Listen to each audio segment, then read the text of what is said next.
శ్రీకృష్ణ పరబ్రహ్మణే నమః. ఓం శ్రీ పరమాత్మనే నమః. శ్రీకృష్ణ పరమాత్మ ఒక యోగిగా జీవితం గడపాలి అని అంటున్నారు. యోగిగా జీవితం గడపడము అని అంటే సర్వబంధాలు వదిలిపెట్టమని కాదు, వ్యక్తిగా నీవు యోగంలో ఉండాలి అని. అంటే నీ మనస్సు బుద్ధి అన్నీ కూడా పరమాత్మ వైపున ఉండి కార్యం కానివ్వాలి. కాబట్టి జనతా జనార్దనుని కొరకే నేను ఈ పని చేస్తున్నాననే భావన కలిగితే, నరుడు నారాయణమూర్తి కొరకే ఈ పని చేస్తున్నాను అంటే నారాయణమూర్తి సర్వమానవులలో ఉన్నాడు అనే భావనతో చేస్తున్నామని అర్థం అన్నమాట. కాబట్టి భగవద్గీతలో కృష్ణ పరమాత్మ మనస్సును నిగ్రహించుకోమని మాటిమాటికి ఆత్మసంయమయోగంలో చెప్తూ ఉంటాడు.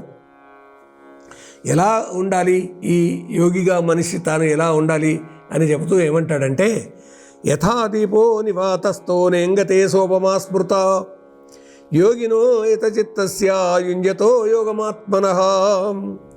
స్వాధీన చిత్తం, నిశ్చలమైన మనస్సు ఉండాలి అంటే ఏం చెయ్యాలి అని చెప్తున్నటువంటి విషయం అండి ఇది. ఎట్లాగా అని అంటే, గాలి వీచని చోట దీపము ఎట్లు కదలక నిలిచియుండునో అట్లే ఆత్మధ్యాన యోగికి నిశ్చలమ్మగు నీత చిత్తము. నియంత్రించుకున్నటువంటి మనస్సు ఆత్మధ్యాన యోగికి నిశ్చలంగా ఉంటుంది. ఎట్లాగా అని ఎంత గొప్ప ఉదాహరణ ఇచ్చాడంటే, మనము ఈ విద్యుత్ దీపాలు రానటువంటి కాలంలో ఇంట్లల్లో మనము పెట్టుకున్నటువంటి ఏ దీపాలు అయితే ఉన్నాయో ఒత్తులు వేసి నూనె పోసి గాలి వస్తే దీపం పోతుంది. గాలి వీచని చోట ఉన్నటువంటి దీపం ఏ విధంగా ఉంటుందో అంటే నిశ్చలంగా ఉంటుంది. గాలి వీచినప్పుడు దీపం నిశ్చలంగా పైకి సూచికాగ్రము అగ్ని జ్వాల పైకి ఉంటుంది, కదలకుండా ఉంటుందండి దీపం. అలా నిశ్చలంగా దీపం ఉన్నటువంటి స్థితి అలాగా ఎట్లా ఉంటుందో ఆ విధంగా ఆత్మ చిత్తుడైనటువంటి వ్యక్తికి, ఆత్మలోనే మనస్సు పెట్టినటువంటి ధ్యానయోగికి నిశ్చలంగా ఉంటుంది చిత్తం.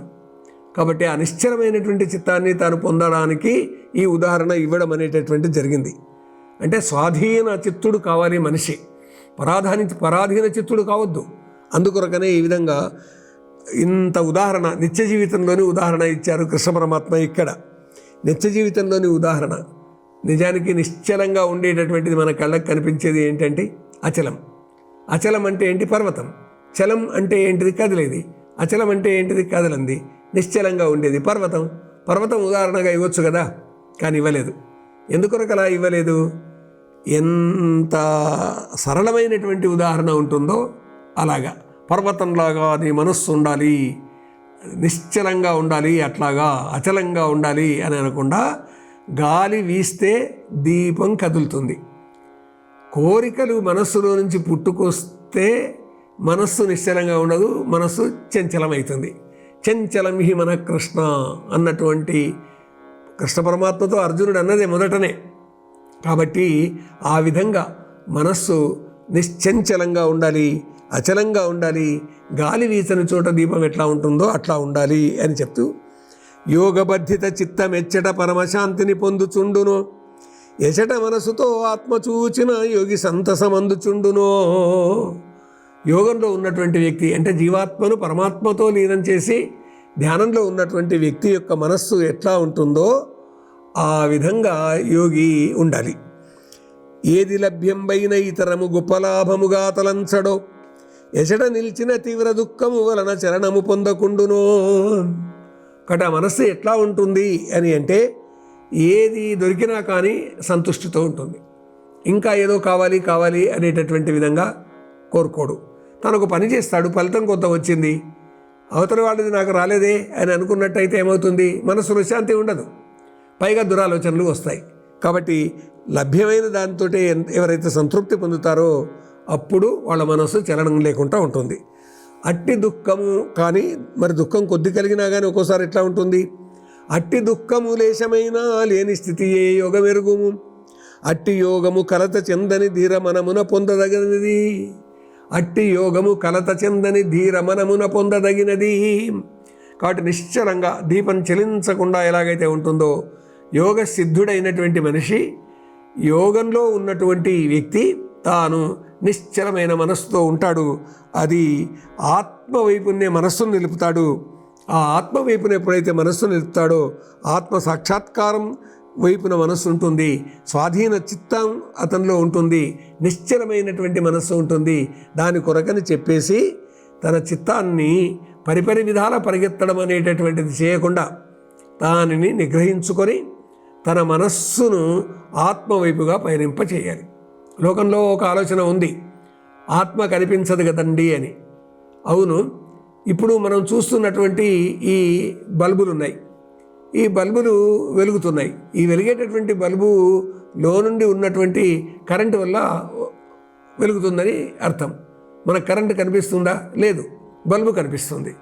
అదేవిధంగా కరెంట్ ఎట్లాగైతే కనిపించకుండా తాను తీగల్లో ఉంటుందో అదేవిధంగా ఆత్మ కనిపించకుండా మనస్సులోన ఉంటుంది.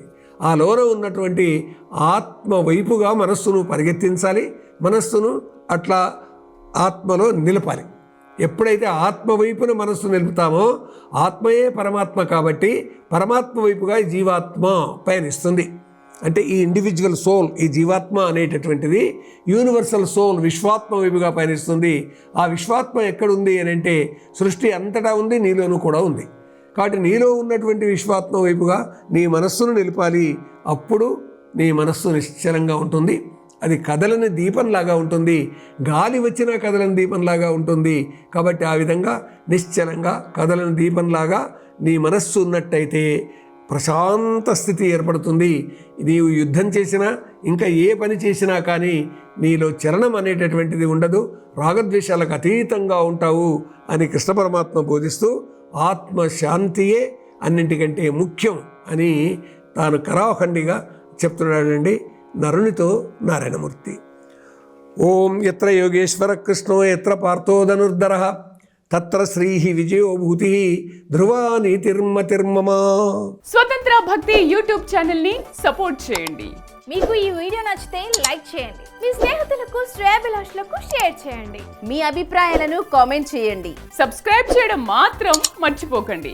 మరిన్ని వీడియోల కోసం బెల్ సింబల్ ని ప్రెస్ చేయండి. స్వతంత్ర భక్తి ఛానల్ ప్రేక్షకులకు ధన్యవాదాలు. స్వతంత్ర భక్తి YouTube channel, please like, share and subscribe.